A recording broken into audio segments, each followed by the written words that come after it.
So today's game I bring you is a game I played earlier on this evening, and I thought it was quite a good one. There was a bit of repetition from my opening sort of concept moves, which aren't mine of course, but so there was a wee bit of repetition there, but this is a 2-minute and 1 second increment game that was played on Lichess platform. So my opponent played e4. So as you can see, my opponent's just over the 2000 rating, and I'm sort of, at the moment, I'm hovering around the 20, 20, 39 and 40, sort of with variations going upwards and downwards, but I haven't gone under 2000. So I'm not getting any exercise at the moment because my knee's no good. Anyway, that's my waffle over. Now we're just going to look at this game. And depending on how I feel, I might bring another game here for this chess channel that is here for you. So castling, because if I go knight e4 here, then black can be met with queen h5. It's not exactly the greatest, but it isn't bad. So castling anyway, just to be safe. And here's knight e4 to give white the opportunity to get rid of their bad bishop. c3 and c6, it's not really too worried about it.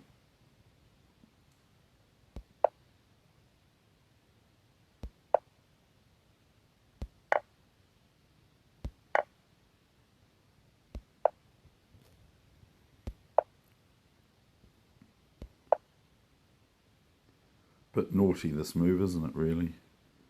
Queen h4. I'm just going to want to play rook f6, rook h6, and be a bit annoying to white. Now I saw knight c6. So this is because white is threatening rook e6. So I just kind of ignore this, even though I wasn't very happy about it, because I thought, well, I've lost a pawn, haven't I? So this is the whole thing about chess, is that here's another pawn going. My pawns are all just getting eaten up. Is there any escape immediately for black, for white? Can I just go bishop d7, and then he's going to have to try to extricate his knight on a7 to knight b5, probably with assistance of a4. But if I play bishop d7, I'm just threatening rook e1, of course, and so that probably promotes the idea of rook e8, and then I'm possibly threatening rook e1. But anyway, that's just some analysis. So I play f4, holding back the g3 pawn. Here's knight b5, and I take this knight. So this is a wee bit annoying, frankly. So rook e7. So now I've lost 2 pawns, haven't I?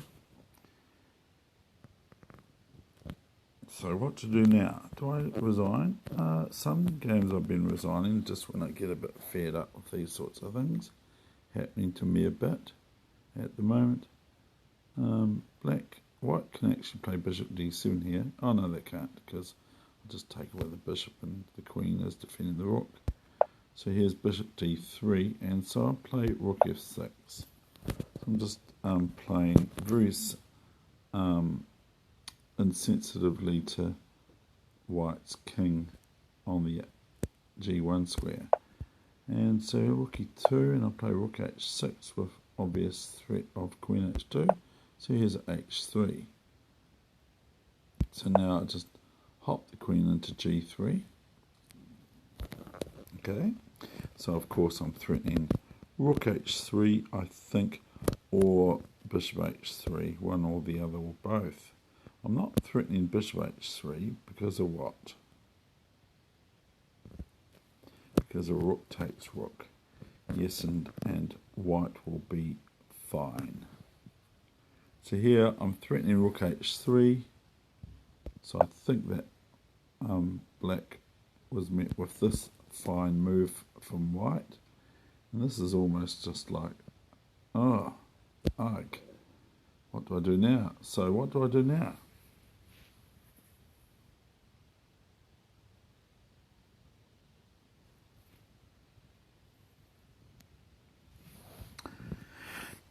Good one, you saw it, rook h3, and now we've got rook e6, you see. This is quite good for what a shame that, oh no, it's still not a shame, but what a shame that we can't just make this position like queen e1 now, or even rook h1 and then queen e1. If the h2 pawn was still there, that would be quite cool, wouldn't it? Because I'd be going rook h, if a pawn was on h2, I could go rook h1 and then king h1 and queen e1, rook e1 and rook e1 check, bishop f1 and rook f1 checkmate. But that's a fantasy line. So here, black's just been met with rook e6, which is actually winning a whole piece at least. So I just hop in for a check here, queen h3 check. Now, if we can get that rook on e1 to stop protecting that rook on e6, then we can get the rook at least, even though white is doing pretty well. So what happens next? Well, king f2 is played, but maybe king f1's a wee bit better, but not, yeah, I think king f1's the move that the computer would probably play here. But my opponent played king f2, so what did I play next move?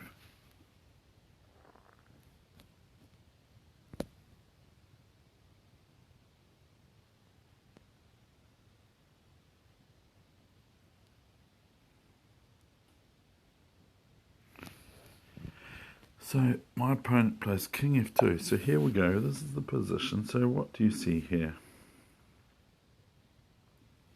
It's quite cutting really, and it's a good move to play in blitz chess. It's not the best move on the planet, but it comes with the wee bit of a start move. As I mentioned before, can I get that king to go in the way of the rook on e1 protection? So here we have it. You ready, set, here we go. Rook f3 check. Now, if the king moves to e2 or something, then I have rook e6 check, and then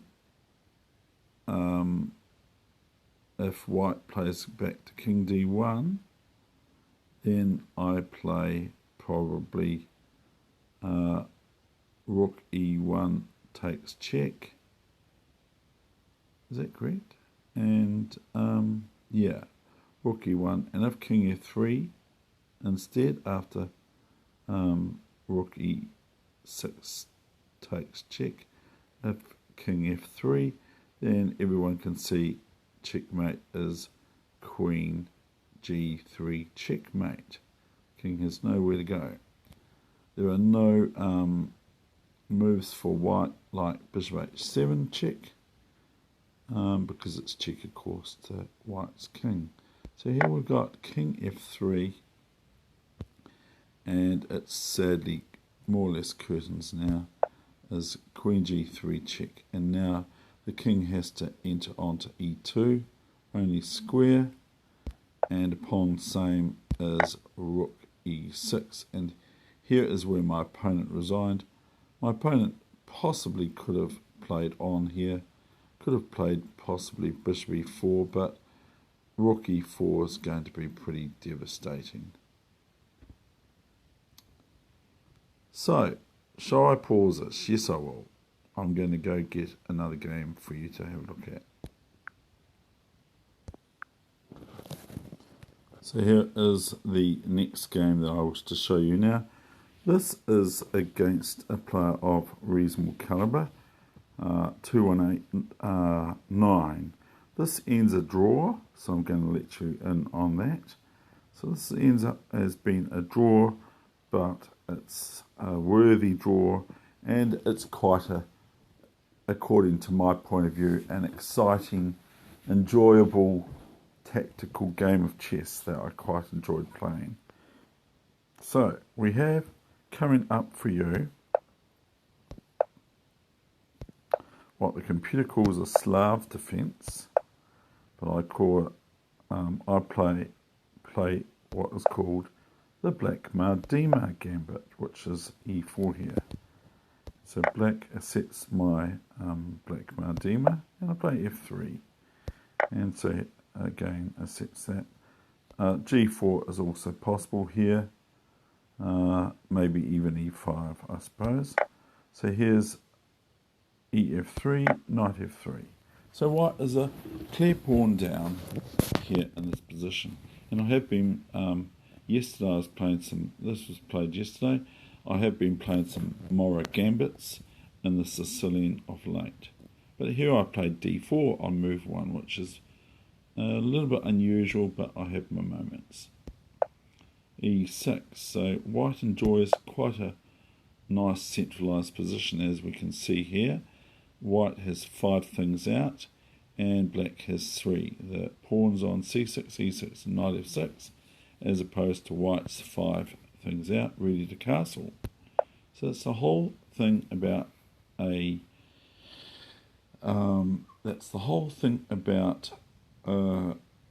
gambit, is we get quick development, generally speaking. Not all the time, but generally speaking. So bishop e7 and castles.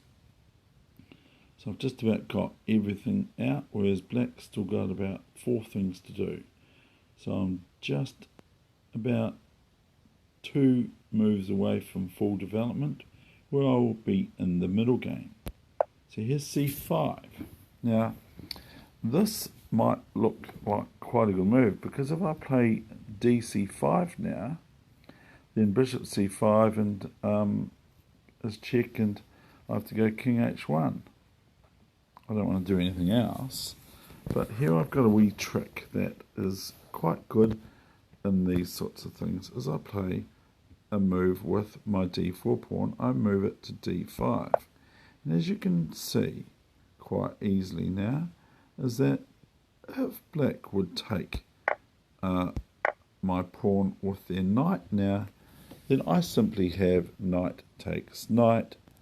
So if knight d5 now for black, then I have knight d5, and if queen d5, that is a big blunder, as knight d5 is a blunder, but queen d5 capturing my white knight on d5 is more of a blunder than knight d5.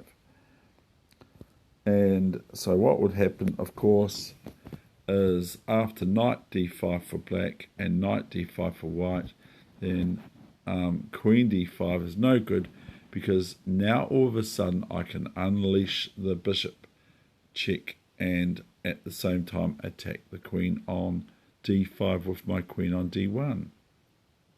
So it doesn't matter what black does against bishop b5 check, and otherwise it's bishop h7 check.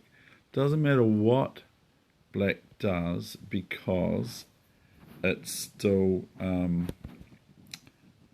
what I'm trying to say is it doesn't matter what black plays after bishop b5, because white is just going to take the queen, and if the queen moves back, of course, then we're going to take it with the bishop, or else we're going to take it with the queen. Okay, so the queen moves to c6 or something funny like that, then we're just going to go bishop takes queen check. Okay, so here we'll move on. So here's where black castled, and here I played bishop e3. Now I actually do think I like bishop f4 a bit better, because I'm threatening what? I'm threatening pawn to d6.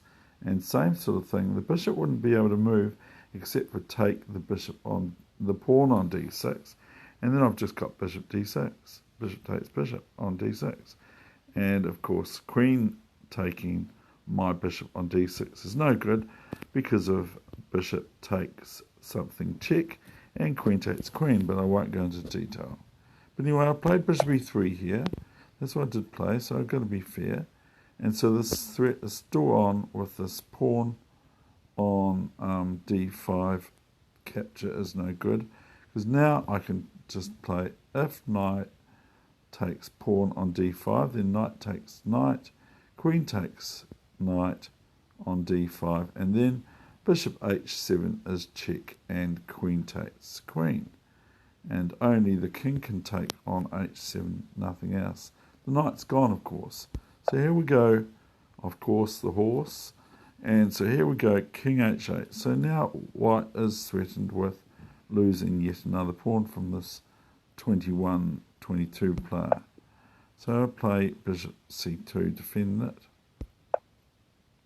Notice the ease of development for white here as compared to black, which black is still a wee bit on the back foot still in regards to development.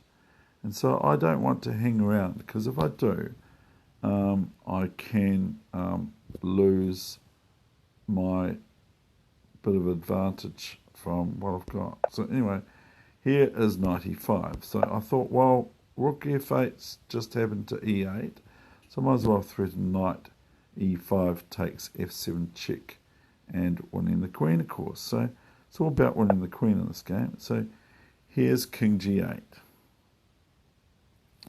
So what would you play here? And I realise that we're at the 17-minute mark, but what would you play here? And I'm not saying that this is the best move on the planet, but it was certainly exciting.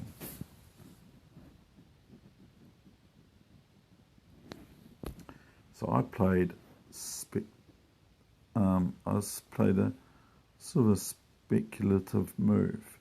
I played bishop h7 check. Okay, my opponent chose to take back with the knight. Could have taken back with the king, but took back with the knight. And so I just thought, well, see a pawn, pick it up, put it in your coffee cup. I realise I have sacrificed material here to get to this position. And it's not a foregone conclusion by any means, but there are lines that are quite healthy. So here's knight f7, queen b6. So I just merely move d6. And probably black can possibly play bishop takes d6 as a threatening my bishop on e3, or maybe even queen b2. But black hasn't got time to do too much analysis, as I am not able to either. So black plays bishop e6, which is quite a fair move. But then I came up with something I think is quite good. So what would you play here? Good on you, I played knight d5. So that if bishop d5, then queen d5, and I'm threatening a rather decisive check, double check at that. So probably going to be checkmate soon thereafter from that, or I can just get a repetitive check on f7 h6 if I so wish. But I think it's going to be checkmate if black takes my knight on d5. But I could be wrong. Well, I could say bishop d5, queen d5, and then I'm merely just threatening knight h6 check and queen g8 check, and then knight f7 checkmate. So we've got bishop f8, so of course I take the queen. Why not? And here's a b6. Now what? It's actually not too bad for black. Did I play queen h5? No, I didn't. played knight e5, which probably, I don't know, it's no good. Rook d6, and here we've got queen h5. Now, I don't actually see anything deep here. And here's bishop d6. And rook d1, so that bishop e5 is not in order for black because of rook d8 check, knight f8, and rook either takes f8 checkmate. So here we've got knight c6. Good on black for doing this. So now what do I do? I play knight g6. Rook a2. I don't know if the rook should wander off at this stage. I think that white would probably be a bit more hard pressed had black left the rook on the back rank. So now I play bishop g5, and of course knight g5 is not in order here because of queen h8 checkmate. So black is now moving their rook up to d7, protecting their bishop still, and doing quite well, I think. Doing quite well. And I just go rook d6. And here's this. Now I start to lose out on checkmate here. I've got checkmate here. How do I get checkmate? And I played the first move. No, I didn't. I have got checkmate here or something very close to it. By knight e7 check, and then knight e7, and then have I got checkmate? I might be hallucinating. There are checkmates here, I think. But anyway, I played rook f8 check. Maybe it's coming up. And then knight f8 and queen h8 check. King f7. And now I've run out of pieces, haven't I? Queen f8. King g6. Queen. I just wish it was queen e6 check now and queen takes rook, which brings me to something that happens soon. So we got king g5, fair enough, and queen e6, rook b2, and queen e3.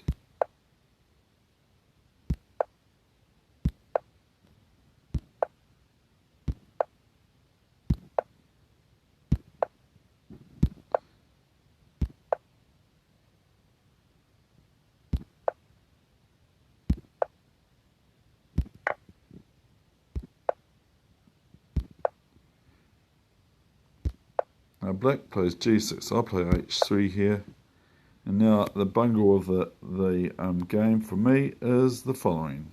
Okay, you ready for it? Rook b1 check. What did I do? I bungled.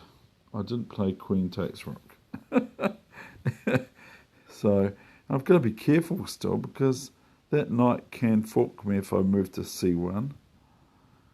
But anyway, here's queen takes rook, and black can probably resign, even though I still have to be a wee bit careful not to step on a minefield with queen c1 or queen c3. So here's king h2, no good.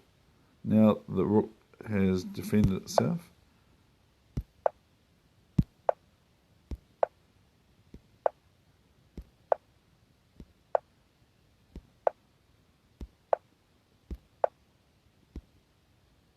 And that's the end of this session. And I hope you enjoyed it. 25 minutes.